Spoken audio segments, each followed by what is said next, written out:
Well, we continue to follow the political corruption case involving Lieutenant Governor Sylvia Luke and others. With 4 of the 5 out on bail, including Luke, legal experts weigh in on whether any of the defendants could strike plea deals or take their chances at trial. Nikki Schenfeld reports. The indictment accuses the 5 defendants of participating in a conspiracy involving campaign contributions and payments allegedly intended to influence government decisions related to COVID-19 testing funding. The charges include bribery, campaign finance violations, false statements, and obstruction of justice. Defense attorney Megan Kao says 2 defendants may have the greatest incentive to cooperate with prosecutors. It does look like Ford Fujikami and Leo Asuncion will probably be working out a plea agreement with the government because they both have obstruction of justice charges against them, and those are very easy to prove.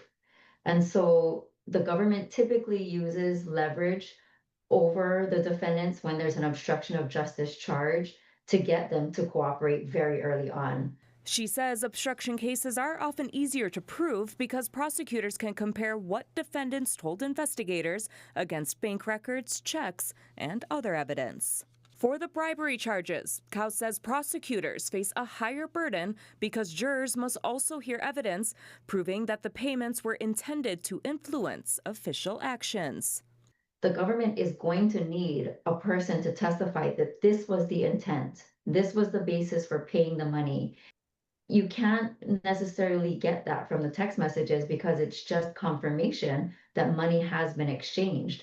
But the question is, for what, right? A jury in a criminal case cannot speculate that the money was payment for a bribe. One of the biggest unknowns is Toby Solidum, who is believed to be in the Philippines since late 2024.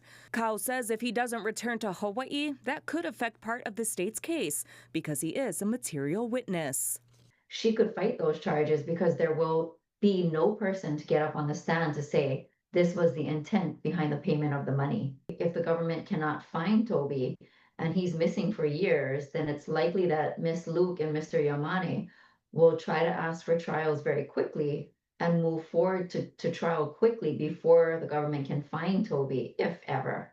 Another analyst says evidence appears stronger against some defendants than others. And the evidence is not that strong against Sylvia Luke, in my opinion. So we'll see how that plays out. Political analyst Cameron Hurt thinks she should remain in office, despite the governor saying she should consider formally resigning.